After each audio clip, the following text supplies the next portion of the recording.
Я хочу сказать, что мы работаем не просто для того, чтобы там текст ради текста, какие-то абстрактные вещи писать и так далее.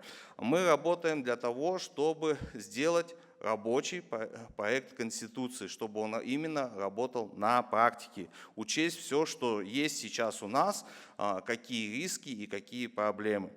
Я хочу отметить, что мы работаем не только сами по себе и не только в взаимодействии с аппаратами юридическими различных ведомств, да, но и, соответственно, с гражданами. Каждый из нас получает большое количество сообщений, мнений, критики и так далее.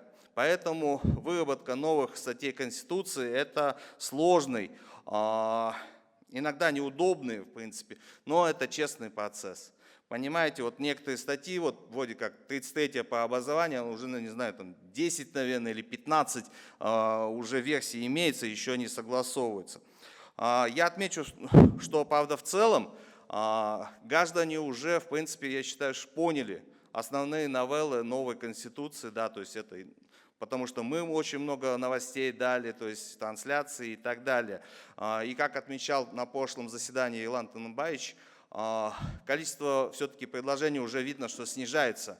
То есть все, что люди хотели сказать, они уже сказали. В результате мы на текущем этапе имеем проект, который является результатом совместного труда экспертов с различных сфер, различных отраслей, с различным опытом. Да.